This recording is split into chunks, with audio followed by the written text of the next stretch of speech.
O tema da minha pregação hoje é a profecia de Zacarias. Diz assim, acompanha comigo do 73, só para a gente pegar o contexto da pregação anterior. Lucas 1, 73, diz assim a palavra do Senhor. O juramento que fez a Abraão, nosso pai, de conceder-nos que, libertados da mão dos nossos inimigos, o cultuássemos ou servíssemos, dependendo da sua versão, sem medo, em santidade e justiça em sua presença todos os dias de nossa vida. Isso aqui foi a doxologia de Zacarias. Daí no verso 76 começa a profecia a respeito de quem seria João Batista. E tu, menino, serás chamado profeta do Altíssimo, porque irás à frente do Senhor, preparando os seus caminhos, para dar ao seu povo conhecimento da salvação pelo perdão dos seus pecados. Graças à profunda misericórdia do nosso Deus, pela qual a aurora lá do alto nos visitará, para iluminar os que estão nas trevas e na sombra da morte, a fim de guiar os nossos pés no caminho da paz. E o menino crescia e se fortalecia em espírito, e morou no deserto até o dia de sua aparição pública a Israel. Até aí, tá bom. Na última pregação sobre Lucas, que eu comecei falando sobre a doxologia de Zacarias, o que é doxologia? É uma expressão que engrandece ao Senhor, uma oração feita que engrandece a Deus. Foi isso que Zacarias fez na primeira parte, e então logo depois ele começa a sua profecia sobre quem seria João Batista. Eu terminei dizendo que, mesmo em um mundo injusto, ao qual nós vivemos, como este, Deus continua sendo Deus. Deus, ele continua cuidando de seus filhos, mesmo com toda a injustiça aparente. Deus não deixa de ser Deus por conta dessas coisas. E Zacarias, no versos 74 e 75, ele vai dizer que eu e você devemos ser gratos a Deus, no sentido de que não apenas com os nossos lábios agradecer a Deus em orações, mas termos uma vida de gratidão por tudo aquilo que Ele tem nos dado.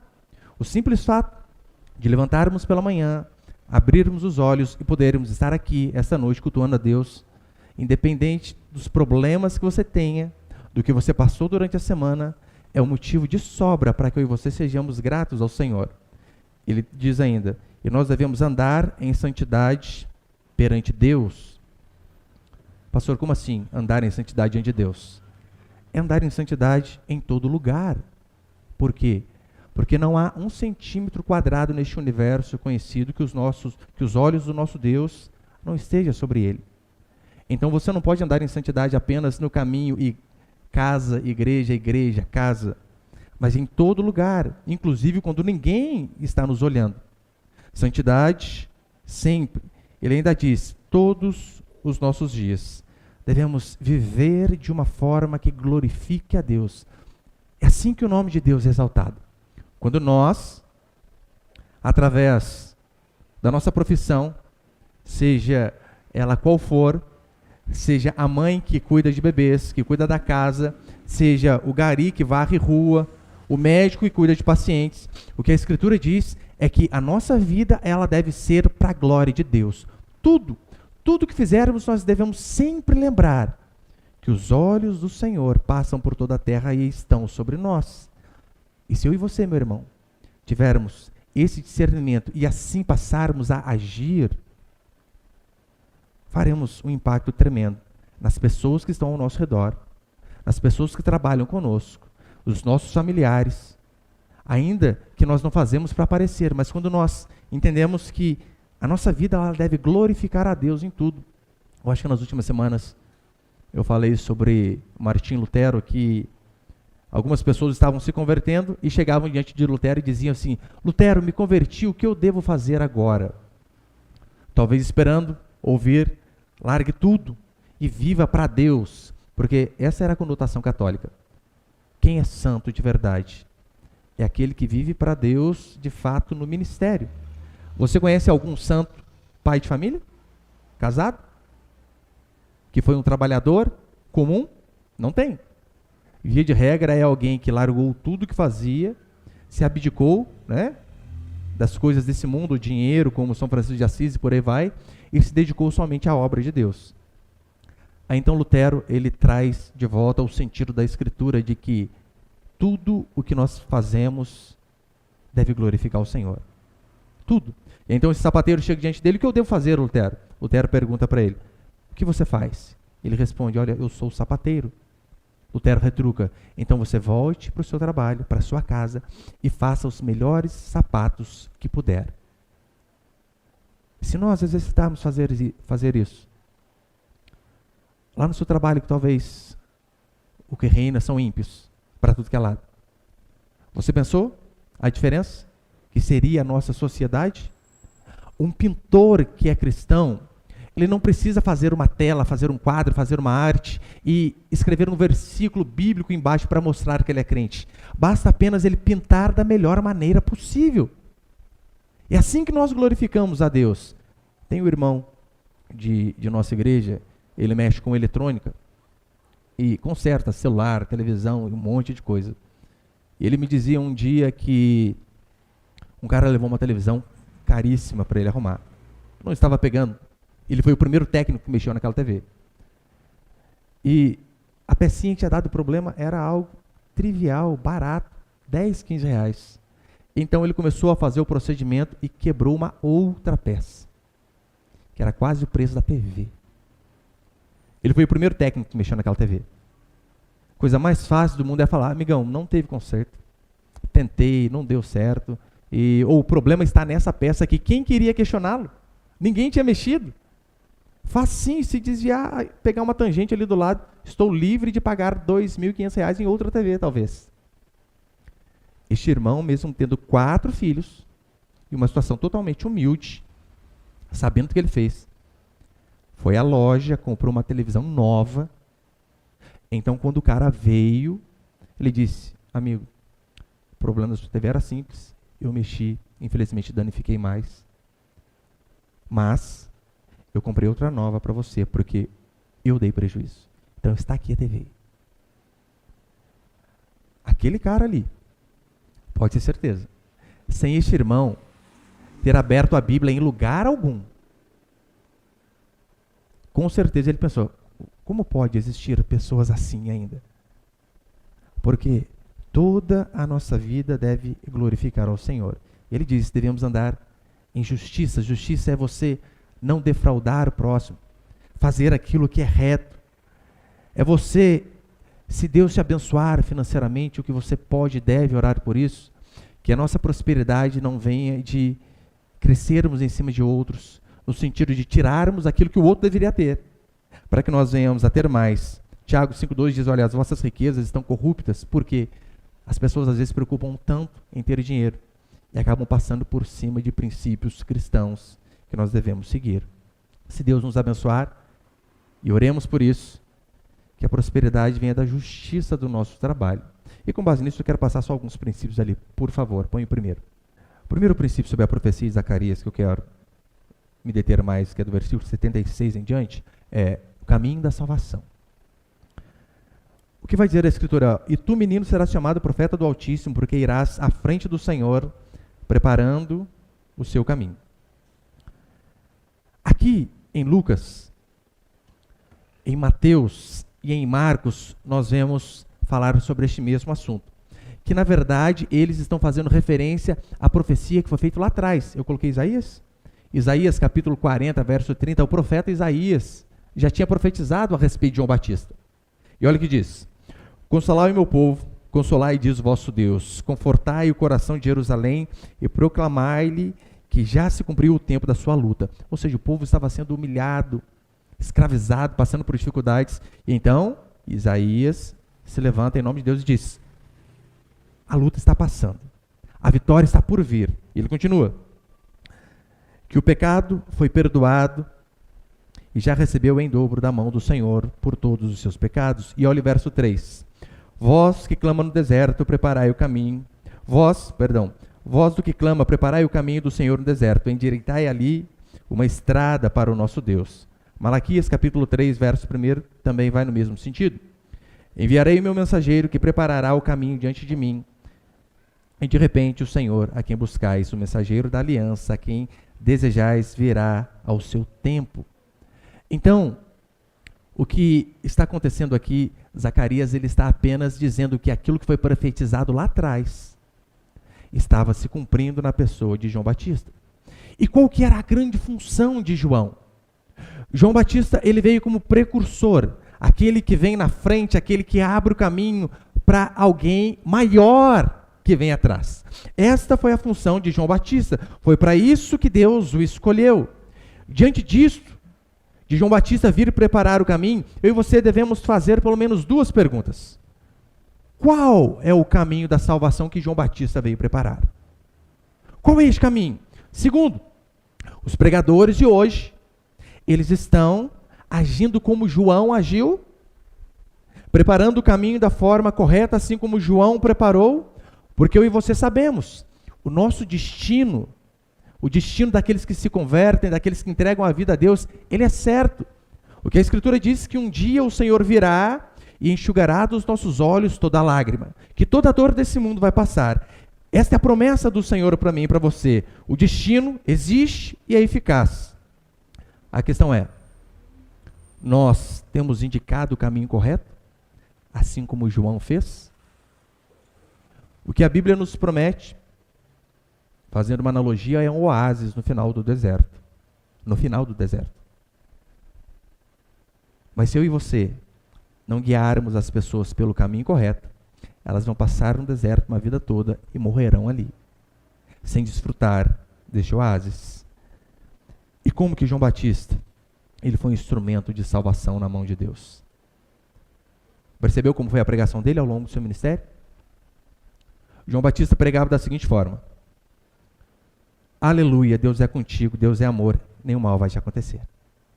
Eis que passarei aqui 10 princípios de como ser próspero em 2021. Não era essa a pregação dele. Faremos o congresso para o sucesso. Não quebre a corrente e você vai prosperar. Não foi essa a mensagem dele. Não foi. Não julgueis. É apenas mediante o conhecimento do pecado que se obtém a salvação. Não há outra forma. Ou seja, a consciência de culpa, ela precede a fé em Cristo. É de suma importância para que a pessoa se converta verdadeiramente, que ela seja confrontada, que o seu pecado seja exposto, que ela perceba o seu erro, perceba o quanto está perdida, o quanto está fora do caminho, para que daí então ela possa suplicar para que alguém a ajude. Essa é a mensagem que João veio pregar, que os apóstolos pregavam. Um exemplo disso, Paulo em Romanos capítulo 7, verso 24, ele diz assim: desventurado o homem que sou. Desventurado é um eufemismo, ele está dizendo assim: desgraçado o homem que sou. Miserável, desventurado, é apenas uma forma bonita de se dizer algo ruim. O que ele está dizendo é: desgraçado o homem que sou, quem me livrará do corpo desta morte? E então depois ele se ver como um perdido, como um desgraçado. O que é um desgraçado? Sem graça. Aí então ele diz assim: mas, porém, todavia, entretanto, graças a Deus por Jesus Cristo.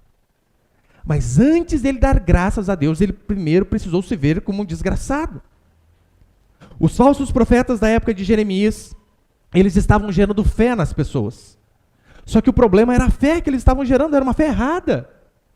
Uma fé em algo falso. Uma fé falsa. Eu coloquei ali Jeremias 28:2. Em Jeremias 28:2, o profeta Ananias, qual que é o contexto? O povo está sendo levado cativo, como escravo, para a Babilônia. E então, o povo vendo seus amigos e parentes sendo mortos, suas mulheres estupradas, violadas, seus filhos perdendo a cabeça, o templo, que era algo sagrado a eles, sendo destruído, aquelas pessoas estão vendo aquela desgraça. Então se levanta o profeta Ananias, como se fosse o pastor revelação da época. E olha o que ele diz: quebrei o jugo do rei da Babilônia. Dentro de 2 anos, eu tornarei a trazer a este lugar todos os utensílios da casa do Senhor. O que Ananias está fazendo aqui, está dizendo assim para o povo: o Senhor diz, Eis que te digo, 2 anos apenas e o Senhor vai restituir tudo. Você percebeu que às vezes pessoas chegam arrebentadas na igreja? O que dá de revelamento e visagem das pessoas é impressionante. Eis que te digo, Deus é contigo. A causa é difícil, mas o Senhor vai restituir tudo que perdeu. Ele não fala o que perdeu, não fala qual é a causa, mas esse jargão já se tornou popular, principalmente no meio pentecostal. Era isso que Ananias está fazendo. Eis que te digo, 2 anos, aleluia! O Senhor vai restituir. Então, Jeremias vem. Ele diz assim, mentira. Não são 2 anos. 70 anos vocês ficarão escravos da Babilônia. O que Jeremias estava dizendo era assim, todos nós, todos vocês que estão indo para a Babilônia, vocês irão morrer lá. Os seus filhos irão voltar. Vocês não. Pergunta de qual pastor eles gostavam mais. Detestavam Jeremias. Tanto é que Jeremias, ele cita que o povo dizia assim, profetizai-nos ilusões, dizei-nos coisas aprazíveis. Era isso que o povo queria ouvir. Queria ouvir que, olha, tem alguém doente na sua família? Eu estou orando e Deus está entrando com providência.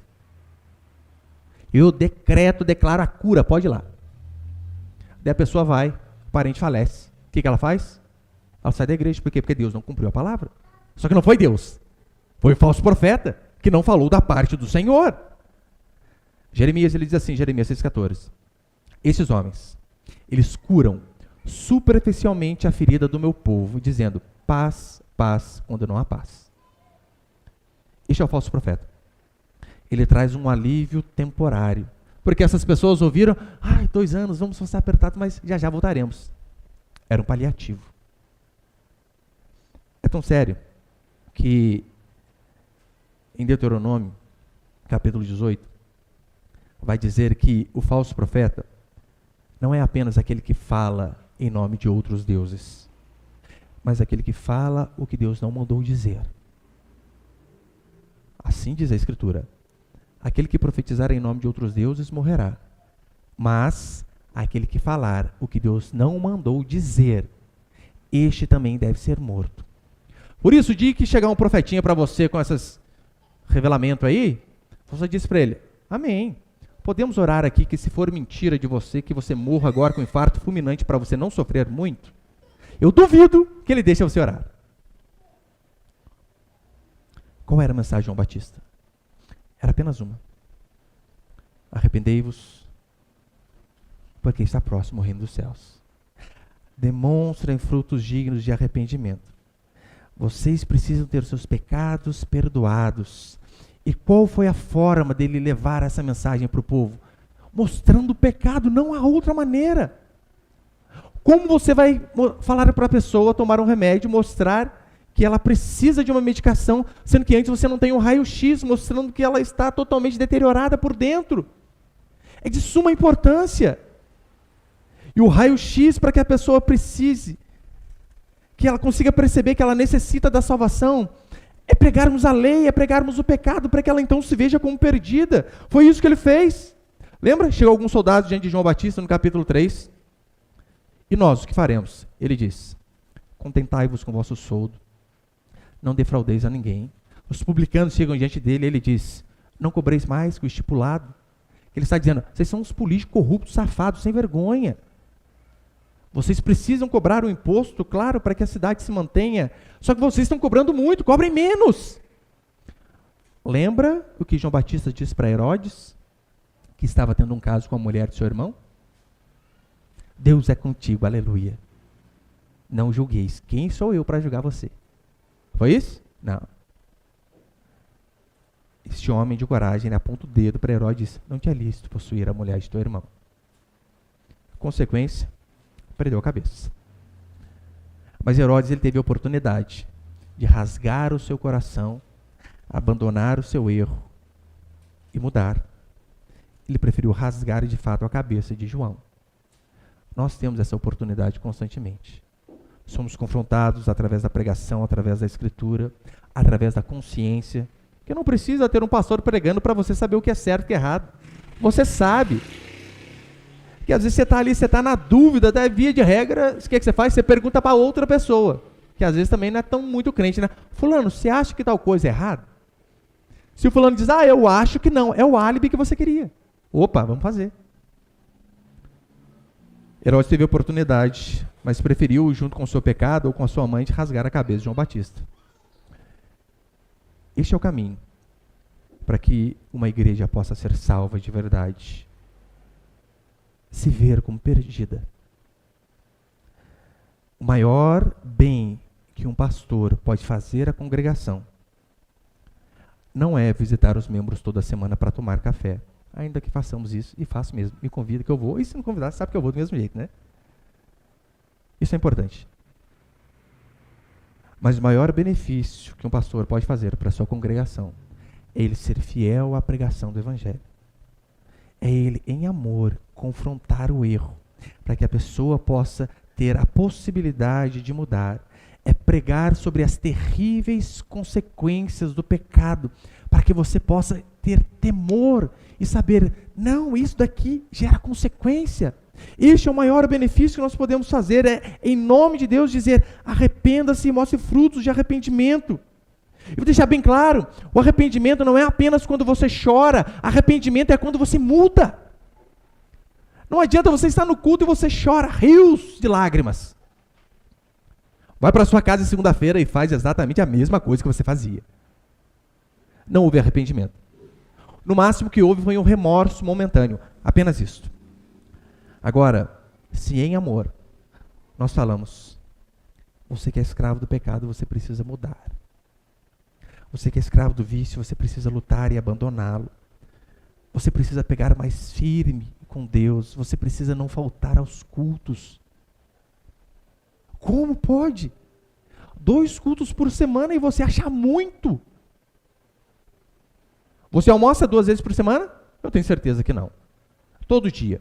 Janta todo dia. Café todo dia. Pelo menos 3 refeições diárias. Mas por que em relação à palavra, não? 2 vezes por semana já é muito. 1 vez está ótimo. Não. Você precisa mudar, meu irmão e minha irmã.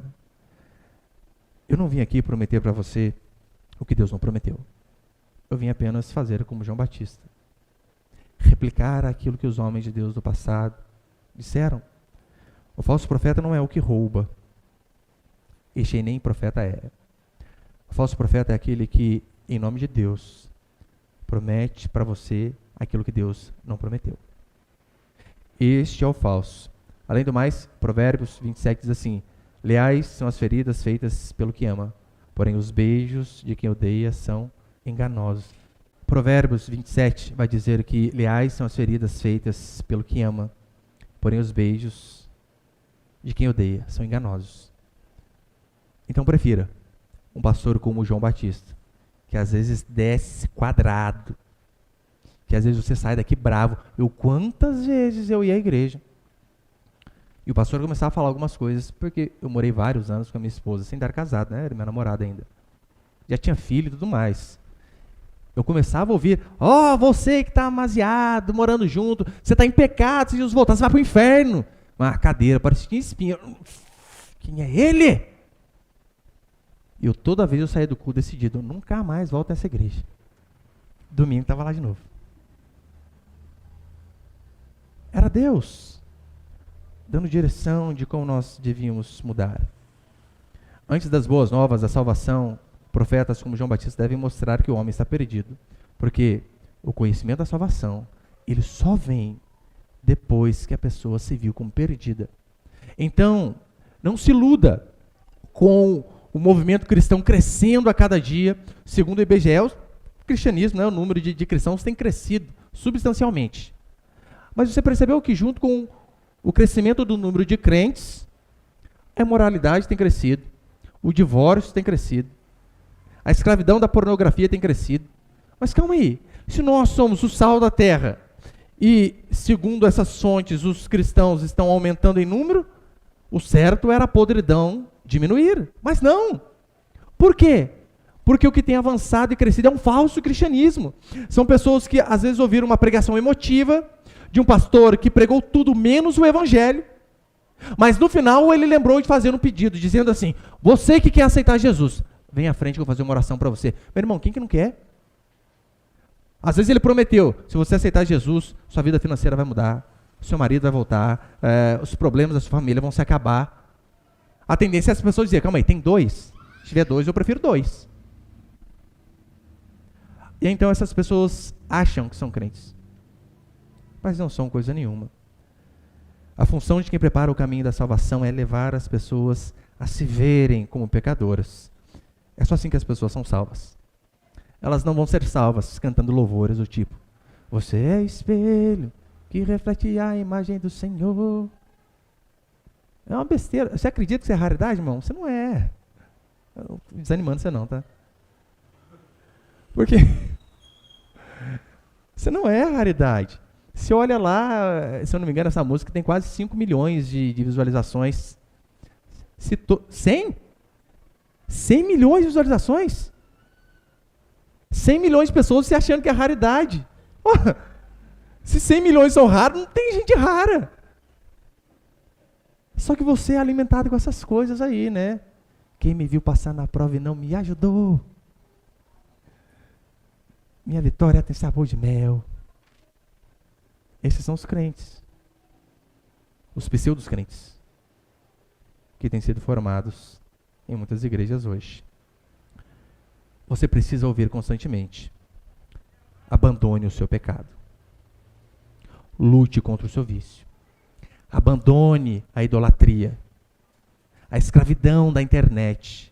A escravidão da pornografia. Abandone a mentira. A desonestidade. Você precisa constantemente ouvir essas coisas. Porque é isso que a Bíblia nos ordena. Paulo, ele diz: graças a Deus por Jesus Cristo, depois de falar: desgraçado o homem que sou, porque do contrário não há salvação. E último, para encerrar, põe ali o segundo, por favor. Segundo princípio, o método de salvação.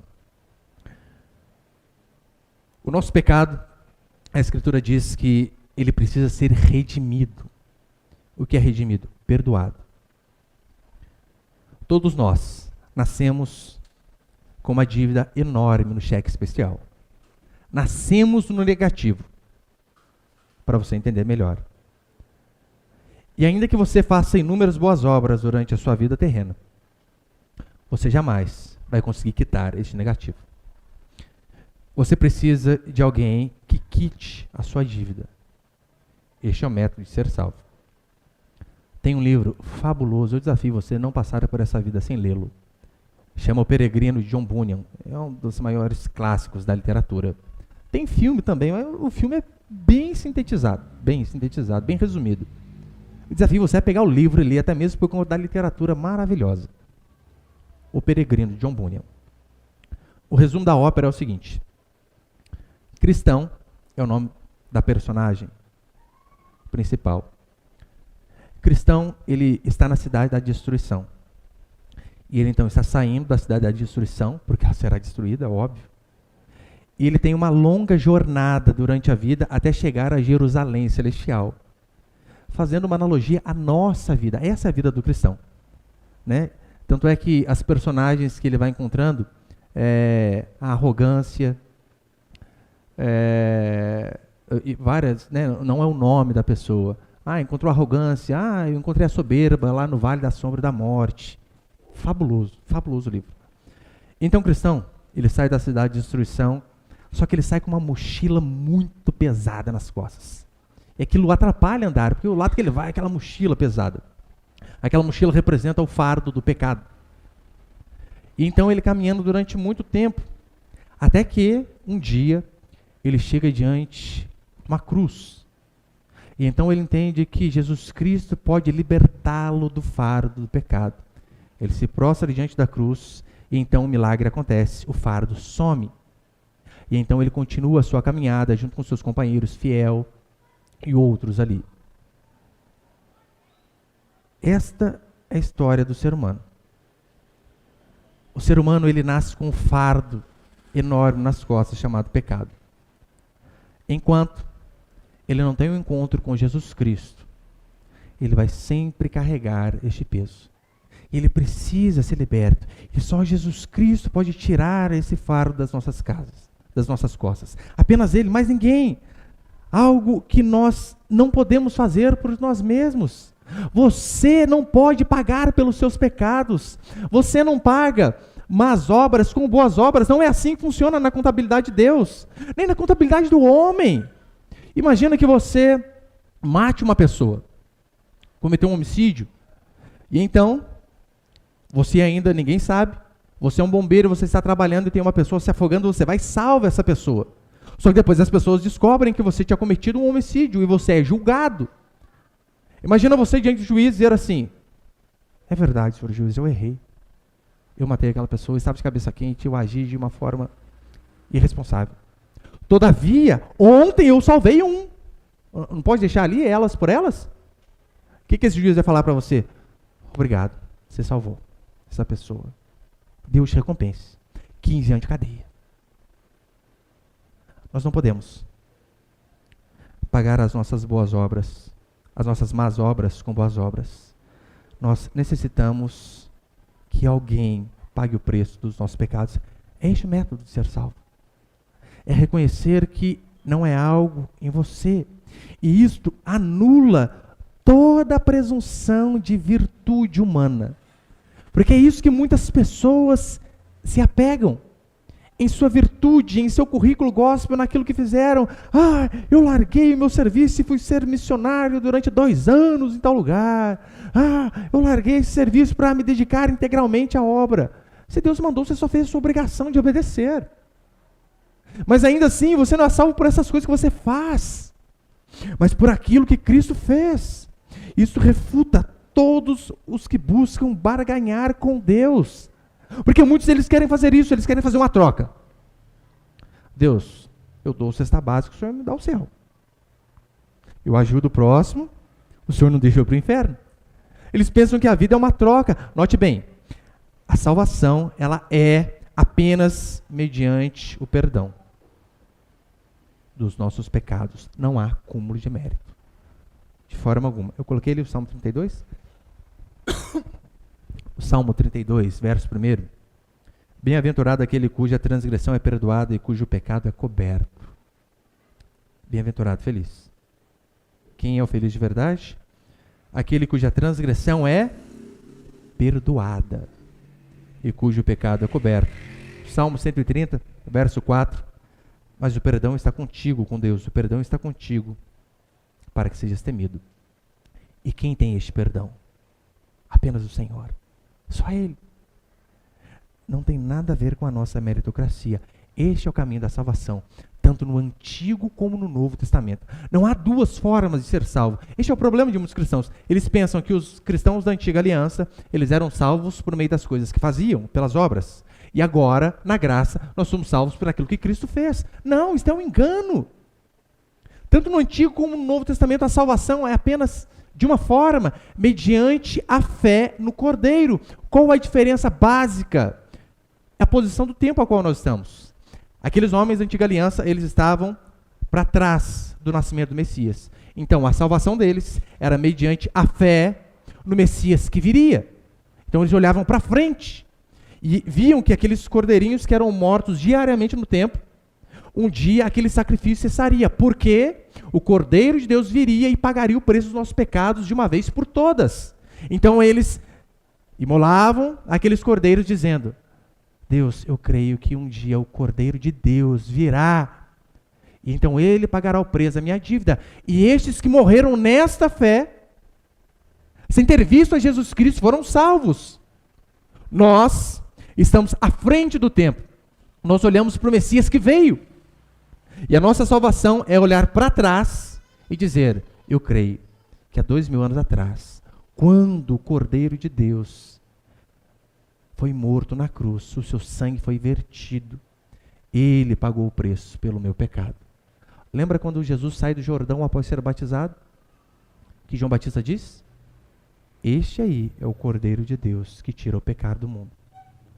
Então a diferença é o tempo ao qual nós estamos. a salvação é apenas pela graça, como diz Paulo. Porque pela graça sois salvos, mediante a fé. E essa fé que você tem, que eu tenho, não vem de nós, mas vem de Deus. Não vem de obras. Por qual objetivo? Para que ninguém se vanglorie. A salvação meritória é a perversão da graça divina. Guarde bem isso. A salvação meritória é a perversão da graça divina. Tais homens são inimigos do Evangelho. Estes que pregam a salvação por mérito. Esses são inimigos do Evangelho, pois eles estão se opondo à graça divina. Eles tentam, na verdade, encobrir a graça ou até mesmo extingui-la de uma vez por todas. Quando eles dizem que a salvação tem a ver com algo que nós fazemos. O perdão de pecados é não só o caminho pelo qual nós entramos na igreja de Deus, mas é o caminho pelo qual nos mantemos e nós nos perseveramos até o final da nossa caminhada. Tudo é pela graça de Deus. Por este motivo, que a certeza da salvação ela é impossível. Impossível. Aquele que confia nos seus próprios méritos. Este daí não consegue ter paz. A paz que eu tenho. Em que sentido? Eu falo não por arrogância, mas isso aqui é a mais pura humildade. Se eu terminar esse culto ao findar e dizer amém, e um infarto fulminante me levar, eu tenho a certeza que eu fecho os olhos aqui e vou como um foguete para o céu. Por quê, pastor? Porque o senhor largou a sua carreira, o seu concurso público e se dedicou somente à palavra de Deus? Não! Foi porque um dia eu vi, diante da palavra, que eu era um pecador miserável, que eu não conseguia, por minhas próprias obras, ser salvo. Mas Jesus Cristo foi misericordioso para comigo. E mesmo eu sendo indigno, não merecendo nada, Ele então me salvou. Perdoou os meus pecados. É por este motivo que eu tenho a certeza que eu vou para o céu. Não é por conta das visitas que eu faço para vocês. Não é por conta da dedicação na pregação. É porque Cristo Jesus me lavou. Portanto, encerrando, terminando já, Abraão, Maria, João Batista ou Paulo, qualquer um deles, todos se tornam herdeiros do céu, mediante o perdão dos pecados. Não há outra possibilidade. No verso 78, você pode acompanhar comigo? O verso 78 vai dizer assim: graças à profunda misericórdia do nosso Deus, pela qual a aurora do alto nos visitará. Graças à profunda misericórdia. Talvez na sua Bíblia esteja graças à entranhável misericórdia de Deus. Seja uma versão talvez um pouquinho melhor que essa que eu estou usando. Entranhável misericórdia. Aqui o que Zacarias está dizendo é que entranhável vem de fato de entranha. Sabe o que é entranha, né? Tripa. Tripa. Ele está falando aqui apenas uma metáfora. Em teologia nós chamamos isso de antropomorfismo. É uma forma de você atribuir sentimento a Deus, para que venhamos a entender melhor. É a forma do infinito se comunicar com nós, né? Conosco, pecadores, que somos totalmente falhos. Perceba, graças à entranhável, né, a misericórdia de Deus, nós somos salvos. Se você é bom por si mesmo para ir para o céu, você não precisa de misericórdia. Misericórdia é para pecador. Misericórdia é para quem vê que nele não há mérito algum. Depois ele diz que a aurora nos visitará, ou o sol nascente, sol da justiça, para mostrar que Jesus Cristo, ele precisa iluminar a mente do ser humano. Do contrário, sempre viveremos em trevas, a não ser que ele nos ilumine. E trevas, aqui na Escritura, por diversas vezes, ela é associada, via de regra, cegueira de mente e do coração, a uma depravação ou a um desalento, que é um desânimo, né? Neste contexto aqui, talvez poderíamos enfatizar mais a questão do desânimo, da desesperança, de que o homem sem Deus, ele é um homem sem esperança. Sem esperança. Os irmãos sabem, essa semana, infelizmente, tive que enterrar minha mãe. E o que me sustenta numa hora de angústia desta? O que não me faz desanimar numa hora de angústia como essa? É saber que Toda a palavra de Deus se cumpriu. Nada falhou. E se nada falhou em relação ao passado, não vai falhar em relação ao futuro. É a certeza de que eu tenho, de que a minha mãe também, ela cria neste Cristo ao qual eu cria. Então, aquela quarta-feira ali não foi um adeus. Foi só até breve. Um dia estaremos todos juntos novamente. Agora imagina quem não crê como nós. Diante de uma perda substancial desta, diante da perda de um filho, diante de uma desgraça familiar, como uma vez eu ouvi um pastor viajando, sofreu um acidente de carro, acordou no hospital perguntando da esposa e dos filhos, todos tinham morrido, menos ele. O que pode sustentar o ser humano nas horas de angústia, a não ser a esperança de que Cristo um dia voltará, que o mar dará aos seus mortos, que o além dará aos seus mortos, e que um dia o Senhor, de fato, enxugará dos nossos olhos toda lágrima? Essa é a minha, a sua esperança. Todo homem segue o caminho de morte, senão Jesus Cristo. Se não for Jesus Cristo iluminar a sua mente. É por isso que nós precisamos orar para que Deus ilumine a cada dia mais a mente das pessoas e o coração. Para que assim como Ele teve misericórdia de nós, tenha misericórdia de nossos pais, mães, irmão, irmã, amigos, todos eles. Em Isaías, eu coloquei ali, Isaías 59. Isaías 59, verso 8 diz assim, a respeito de todo ser humano. O ser humano, ele nasce desta forma. Desconhecem o caminho da paz. Nem a justiça nos seus passos. Fizeram para si veredas tortuosas. Quem anda por elas não conhece a paz. Todo ser humano, por mais moralmente correto que seja, sem Cristo iluminar a sua mente, anda por caminhos de morte. Por isso que nós não podemos dizer, o fulano lá, tá certo, né? Ele não era crente, mas era uma pessoa muito boa, fazia o bem para os outros. Só não era crente. Então ele só não resolveu o pior problema dele. O problema mais grave. Daí você junta isso com a pregação de domingo passado da importância do evangelismo. De que há familiares nossos que talvez nunca ouviram o evangelho. E às vezes nós temos um link de WhatsApp que podemos mandar no Facebook, um monte de coisa ou falar. E deixamos essas oportunidades passar. Vai chegar uma hora que a porta fecha. O homem ele não tem paz enquanto a misericórdia de Deus não o alcança. Isaías diz isso. Para os perversos, diz o meu Deus, não há paz. Ele não diz, para os perversos não há dinheiro, fama, sucesso, prazer. Essas coisas há. Paz, jamais. Somente em Cristo aí você podemos ser libertos das trevas. Depois ele termina no verso 76, dizendo assim, 76 não, 79. Para iluminar os que estão nas trevas e na sombra da morte, a fim de guiar os nossos passos, os nossos pés no caminho da paz. E verso 80.